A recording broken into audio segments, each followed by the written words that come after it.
Hey, welcome back to the Bound by Art podcast. I'm Missi Blue, tattoo artist, business owner, and your guide to navigating the chaos that is the tattoo industry. If you're an artist looking to grow your business, attract the right clients, and learn how to survive this career without losing your damn mind, then you are in the right place. Every week, I'll be bringing real talk, actionable tips, and hard-earned lessons from my own journey with a side of good vibes and a little bit of sarcasm. Whether you're new to the game, feeling stuck, or you just need a kick in the ass to get that spark back again, this is the show for you. Welcome to Bound by Art. Now let's get to work.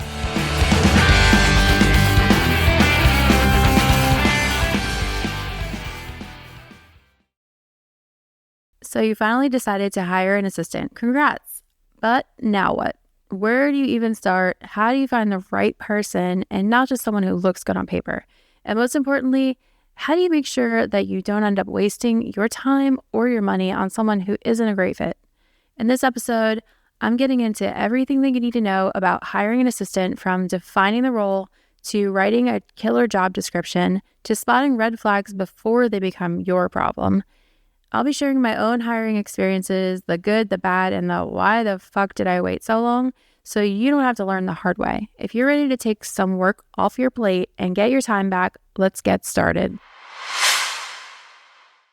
So you finally decided to hire an assistant, but now what? Where do you even start? Well, first of all, if you haven't already, go back to episode 17, Is It Time to Hire an Assistant? Listen and do the worksheet. It's so important that you do this step first because we need to know that you are actually ready to hire an assistant and you're not just missing some other key elements that could be helping you. Once that's done, you can get started with how to find your assistant.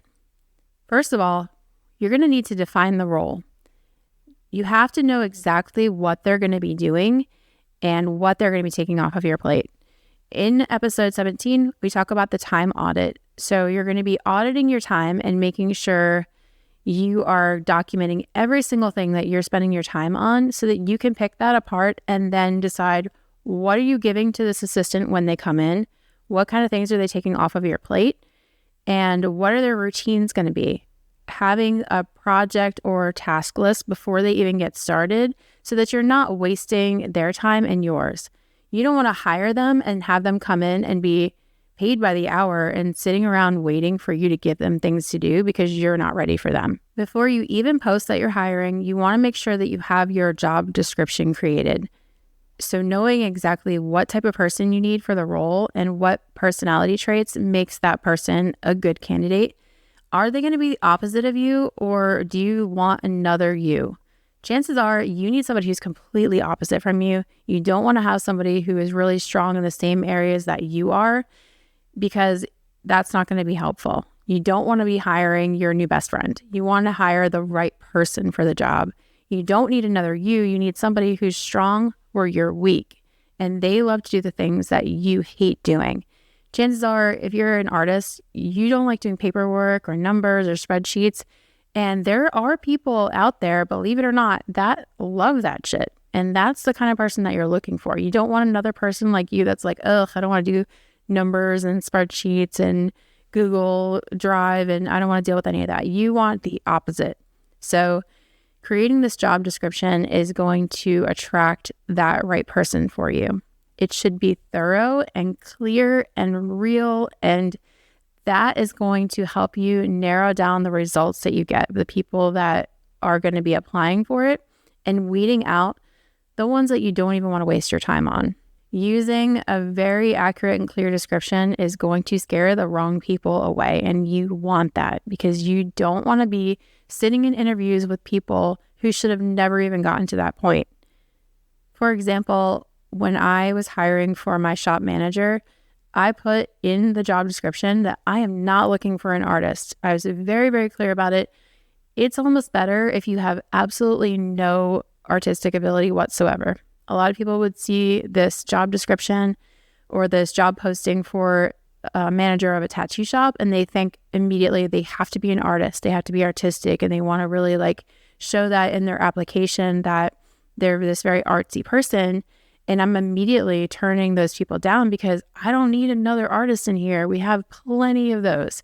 We have plenty of people who are all over the fucking place. We need someone organized and just very into doing paperwork type stuff and like a normal person, not another head in the clouds type person. We need someone to wrangle us in. I think I even put must be an animal lover, because working with artists is like herding cats. And that got a lot of people applying that were very good at that sort of thing. So that's exactly what you want. So weeding out the people that you don't need and the people that are not going to make it through your interview anyway, and letting them know, is there a potential for growth or not? So my biggest issue with not wanting someone who's artistic is not that I think that you can't be both. Like, I don't think that, like, there has to be people out there who are very artistic and also can stay organized. I'm sure there's not many, but it's not that I don't think they exist. It's that I don't want someone to come in as my shop manager and 6 months down the road, they want to be a tattoo artist. And they're like, I've just wasted all of this time and training and poured into this person just for them to then become a tattoo artist. I need somebody who wants this to be their career, and this is the thing that they want to do and where they want to be. So I made that very clear that this is not a stepping stone to an apprenticeship. This will never be a tattoo artist position. This is the job. So I want to be very clear about the potential of growth. And I also want to be really clear that if this is a position that doesn't exist right now and I'm building it, that they know that. I'm very clear about, hey, this didn't exist before. You're going to be helping, like, part of your job is helping me to build this position and figure out the routines and what your tasks are going to be. And like, that is laid out for them. That might not, you might think that would scare people away, but there are people that's probably exciting to. Like, they want to be there just from the ground, building it with you. And that could be exciting to them. So you want to put that in there and just be honest, because you don't want them to come in thinking these are the expectations of the job. And once they get through the training and everything, realizing there's parts of this job that they don't like and they weren't expecting and you didn't tell them about. That's a quick way to lose somebody. You want to be very clear about what the job's going to be, as much as you know, because if you're building the job, you might not know that, but explain that. Like, hey, this isn't the entire job. There might be more things required. We're still in the working through the process of figuring out what this job actually is. As long as you say that, and they might be open to that, they're going to be fine with it. But don't try to glaze over the unpleasant parts of the job. Like, if a majority of the job is doing paperwork, fucking say that, because you don't want to be surprising them and then having them unhappy. Once you have your job description figured out and clear, it's time to run some kind of ad for it. There's lots of different places to run ads. I've had really good experience with Indeed so far. I've heard LinkedIn could be a place that you could find some people. I personally don't use LinkedIn, so I don't even know anything about it to recommend it to you. But I had really great results with Indeed, especially if you want someone who is professional. And they just kind of tend to be more quality applicants, I feel like, rather than just, going off of your social media, which is not a problem. Like, you can use your social media, and I do as well, and my email list. Don't be afraid to post it out there. They don't know unless you tell them that you're hiring. Leverage your client reach and your friends and friends of friends. You never know who your clients are or who they know. They could be a great fit, so don't overlook that. But don't let them just like skip ahead just because you know them or you're friends with them. You have to make them go through the same steps as everybody else, go through the same interview process. And you want to notice these red flags out the gate in the application and be looking for them. So when I'm looking through applications, I'm looking for things like, are they using complete sentences? How is their typing? Are they using punctuation? Are they using the letter U instead of the word U when they're typing? These are important to me, especially my assistant's going to be sending a lot of emails out. They have to be able to type. They have to be able to spell. They can't be missing these things. Are they skipping questions? You would not believe the amount of people that I would have a question on there that was very important because all of the questions on there are very intentional. They would just put like not applicable or just completely skip the question completely. Like what what the hell? I had somebody answer, what was the question? It was something like how would you add value to Bluebird Tattoo? And she said, I honestly don't know. And I'm like, you didn't even try to answer that question. You put I don't know on an application. Come on. What did you really think you were going to get past the application process? I don't know. What's going through people's head. But the point is, they're weeding themselves out. They're making these mistakes that I'm looking for, and I'm weeding them out. Like, they're not even making it to the interview process. I'm not going to waste my time with them, because if they're half-assing the application, they're going to half-ass the job. I know it. I don't have to learn it by experience. I already fucking know. They're a half-ass, and I want somebody who has high standards. And if you're looking for someone, if you're a tattoo shop owner or just an artist looking for someone to help you, you have to be really careful, because there's people that will apply for the job that are not qualified, and they just want to say that they work for a tattoo shop, or they want to be in the tattoo like community or associated with it in some way because they think it's cool, not because they're actually good for the job. And there are people out there that are very good at getting through the application and getting through the interview process because they're just good at that stuff, and they're not actually qualified for the job. So things that I look for is, when I ask what appeals to you about Bluebird Tattoo, and they answer things like, I love tattoos and hanging out, and I just want to like work in a place that's cool and has a cool vibe. Like, no, bye. We're not hanging out here. We're working. I mean, we are hanging out. It is fun, but we're here to work. We're all working hard. Like, we're not just getting paid to fucking sit around bullshit. I mean, yes, but no. You get what I mean. But stuff like that is a red flag to me. Like, if you're just trying to hang out in a tattoo shop, no thank you. I want someone who wants to work. So once you get through your applications and you've got your people that you want to interview, you should be narrowing it down to just a handful of people, because you should know, like, it should be weeding out majority of the people. I think that, how many did I have? I probably had close to 80 applicants for this most recent position. And I narrowed it down to 4 people out of like 80 applications, because there was just that many people that just took themselves out. I didn't even have to do anything. But so I have 4 people that I'm interviewing. Before I even start the interview process, if I'm not ready with these things, then I'm not ready to interview. So you want to know what your values are. Even if you're not a business, even if you're not a shop and you're just a tattoo artist looking for someone to help you, like, get your schedule figured out, emails, whatever, it's still so important that you know what your values are, what's important to you, because everything you do is based around these values. So every single decision that you make, you should be checking in with your values, and especially when it comes to hiring someone, because this person is representing you. So if they're not representing you in a way that you want to be seen, that's not going to be a good fit. So you're looking for what their character is, and are they going to be a good culture fit for you? For Bluebird Tattoo, our values are integrity, ambition, customer focus, high standards, and positive mindset. And if the person that I'm trying to hire doesn't hit all of these points, they're not going to be a good fit. They're not going to work well here. And all of my questions in my interview are based around these values, because I'm trying to pull this information out of them as I'm interviewing them. You also need to know which skills are most important to you, and what do they have to know versus what you're willing to train them. And you have to understand that there is a price difference in that. So if someone comes to you with these skills already, obviously they're going to be worth more money. They're going to cost more money.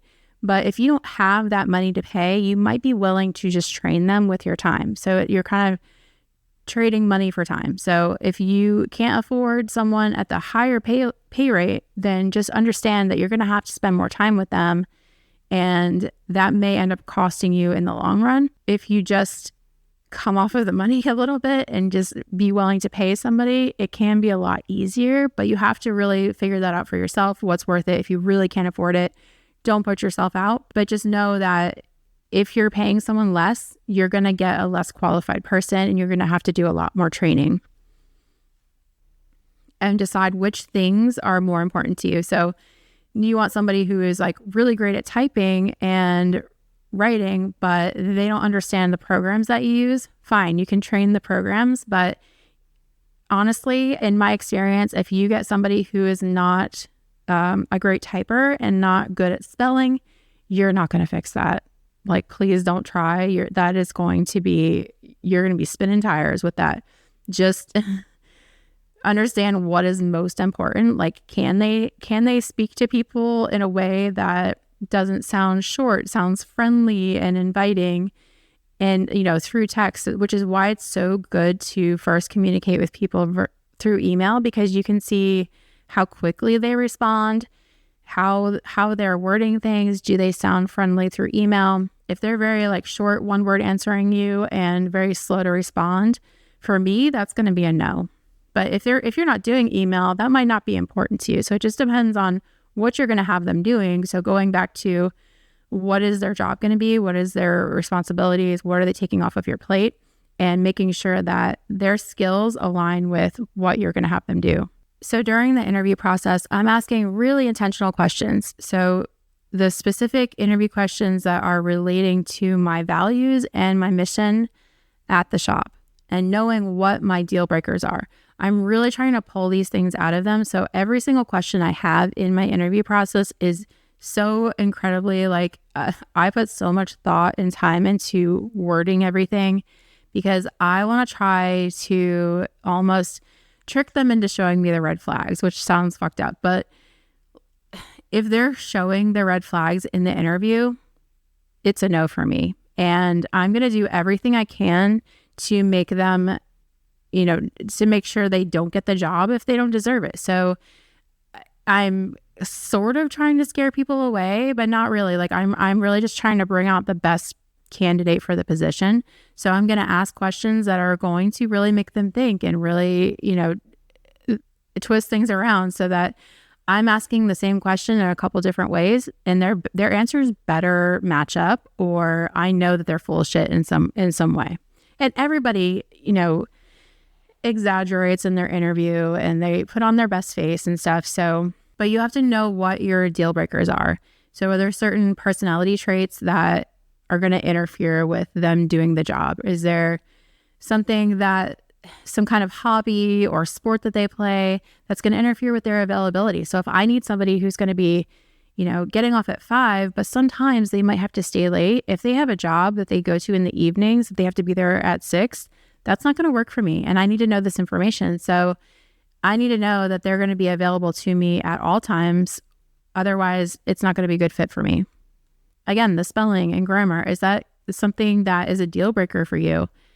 If not, cool. But just make sure you know what those are before you even get into the interview, because we have a tendency to look past the red flags because, we want to fix them. Like, I can fix them. I can train it out of them.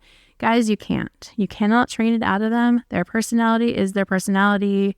And if you go into the interview knowing that this, and this is a no for me, if it comes up in the interview, that you're done here and you can just move on to the next applicant. A big one for me is attitude and gossip. So if they're showing any kind of attitude or negativity or shit talking or anything like that in an interview, it's a no. So I don't care if they worked for the devil himself. If their past employer was complete bullshit, I do not want to hear it in an interview. I don't want to hear the negativity. I don't want to hear the shit talking, because it's such a clear indication to what we have to look forward to. If they are letting that side show in an interview, it's a no. Just imagine, 6 months, a year down the road, what this person is going to be like when they're comfortable and they don't think that you're so harshly judging them anymore.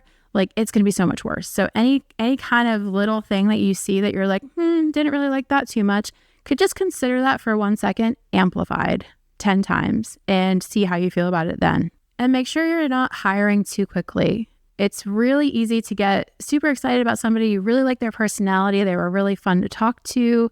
You had a good time with them in the interview, which is weird to say, but I've definitely had people that I was like, oh, I really like her.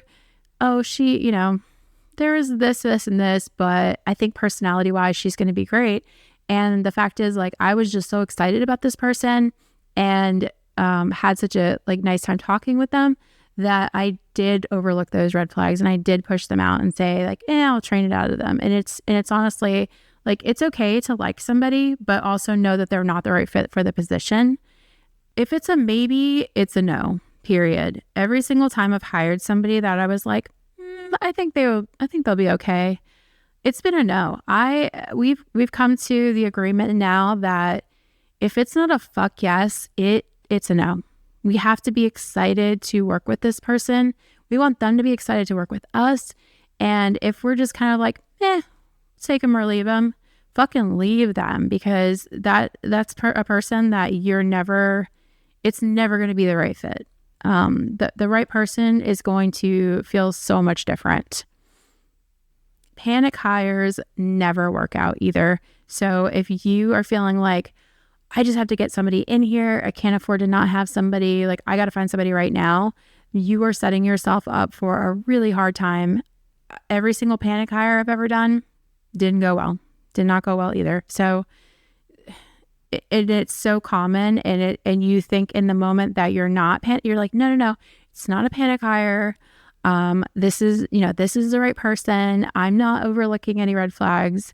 And when it's all said and done and you've fired them, 4 months later, you're like, yep, the signs were there.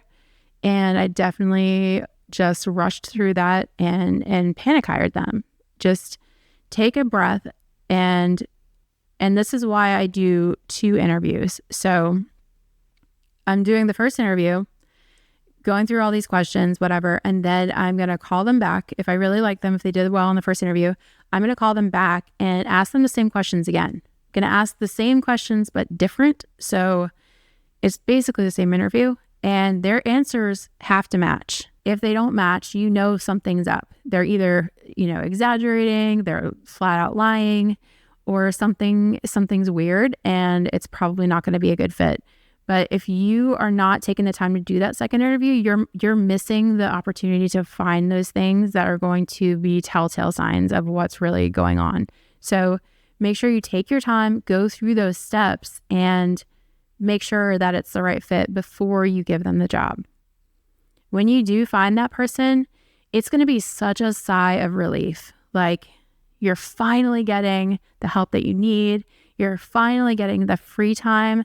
And you honestly won't even know what to do with it at first. It's so crazy. So when I hired my assistant, I'm going to tell this story because it's somewhat embarrassing, but I think it's necessary just so you can understand. I was drowning. I was in so much need of help. And I finally found my assistant, Valerie. She's incredible. Such a great help. I hired her. She started on Monday. I gave her a whole bunch of stuff to work on to just kind of get me out of the weeds. And that Friday, I ended up in the hospital. And that's not because of Valerie in any way, but kind of. So I gave her all of these things that were just weighing on me and I could not get to. I'm working full-time tattooing. I'm trying to run the business. I'm trying to do all these things, and there just wasn't enough of me to go around.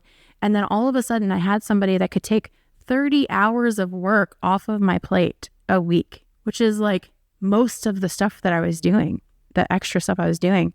And I found myself, turn around and I'm like, I don't have anything to do. What do I do with my time now? I have nothing. I guess I relax now? What? How do I even do that? It's been so long. I don't know how to relax. So I attempted to relax, and I started feeling sick, and I thought I had the flu, and I was slowly feeling worse and worse. And then I started getting to this point where, I couldn't get out of bed, and this lasted through the weekend. And the reason I ended up in the hospital, so, let me rewind a couple of years ago. I had been really sick and I had COVID. And then afterwards, I started feeling better and ended up passing out. I stopped breathing and my husband had to do CPR. They took me to the hospital and an ambulance, and they couldn't really find anything wrong with me. I think that I was severely dehydrated, and I think that, and I already have really low blood pressure just naturally, like almost concerningly low. And then, when I'm dehydrated like that, it's very easy for me to get lightheaded and pass out. So I think that was what was going on, but they never really did say anything. So that happened a couple of years ago. So then when I started feeling sick this time, I was really I kept feeling like I was going to pass out again. And it kept happening and it wouldn't go away. And so I finally end up going to the hospital for it. Again, they couldn't figure anything out. So I go home and I kept feeling like that. I go back to the hospital. They still couldn't figure it out. And what I realized by Sunday is that I wasn't sick. I wasn't about to pass out. I was having a panic attack for 3 days straight, having a panic attack because I didn't know how to relax. And I can laugh about it now because it's been long enough and it just seems so silly to me and it's super embarrassing. But I never had a panic attack before. So I didn't know what was happening. And I think in my mind, my body started wearing down because it was almost juggling all of these things. And I'm trying to keep everything going. I'm busy. And then someone's like, here, let me take that from you. And then my body was like, I don't know what to do now. I have nothing to do. And let me fall apart, So I just literally fell apart, and it's because I had nothing to do. But, and I'm not saying that oh, this is a bad thing that happened because she took all the stuff from me and then I fell apart. My point is that I didn't know how much I was suffering. I didn't know how much I was drowning until somebody helped me and I could stop for a minute and all of a sudden I could feel my body and I could feel its effects on me over, however long I'd been just functioning that way. All of a sudden I could see all the damage that was being done. So that was a really huge wake up call for me. And I was able to, Sunday, by the time I realized what was going on, I was like, oh my God, that's so bad. This is so bad. I was living like this. And now that I have her taking this off of me, I can fucking breathe. And so I've had to retrain myself to relax. And I'm going to be so honest with you. I still don't know how to do it. I still have a really hard time with it, but I'm learning still. And it's a good thing, and because it's not sustainable to live like that. And I've said it a million times. And, I'm really just saying it to myself. If you guys listen and get something from it too, cool. But really, I'm just trying to convince myself it's okay to relax. It's been great having her because I really was just doing so much damage and not even acknowledging it or realizing it. So you're going to feel this sigh of relief. Hopefully yours will be less dramatic and traumatic, but they'll help you in ways you didn't even anticipate. So she's so good at seeing that I need help with something and just doing it and understanding that I need help and offering to help me with it. And once you find this person, you might start to feel regret. Why the fuck did I wait so long to hire somebody? And why do I have such a hard time asking for help? All the things that could have been done sooner, or things that they could have helped you with sooner, or projects that you wanted to get done, but just didn't have the bandwidth to do them. And if you would have just hired somebody to help you, they could have been done by now. And you're really going to start to feel hopeful and see that the future is a little bit brighter, and projects that you've been dreaming of are going to start to become a possible reality for you. And you're going to start to get your life and your time back. And that's more important than anything and more valuable than anything. But don't give up too soon. If there's anything that I've learned over this last year alone is if it doesn't work out, it's okay. It's not the end of the world. I hired someone and I spent so much time and effort into training them, and I really thought that I had the right person, and I put all this effort into it. I wanted to make sure it was done perfectly, and it didn't work out. And I lost 4 months of my time. I don't want to say lost because there was definitely lessons learned there, but I put in all this time training and had to then let them go. And instead of just like getting right back up there and like right back into it and finding another person to replace her, I was like, I need a minute. And then a minute turned into a year. And a year later, I finally decide, okay, I need help. I need to get this person, need to hire another one and start over. Maybe it did work out the way it was supposed to because the person I have now is amazing, but all a waste of time. I could have had help. So don't give up. If it doesn't work out, take it as a learning lesson. Just learn what you can from it. What did you do wrong? Where could you fix it? What did you miss? What red flags did you overlook? And keep going. Keep trying. You already have the systems in place. You already know the job description and what they're going to be doing. Just keep rolling and you will find that perfect person for you. All right, guys, that's it for today's episode. I hope you're feeling inspired and ready to make some moves today. Remember, it's all about showing up, putting in the work, and staying true to yourself. If you got something out of today's episode, share it with a friend who might need to hear it, and make sure to subscribe so we can keep this momentum going. Get updates on all of our latest episodes, events, and more by following us on social media at Bound by Art Project and by heading over to the website boundbyart.com. Thanks for hanging out and putting up with my shit. I'll see you next time. Now shut up, quit making excuses, and go get better.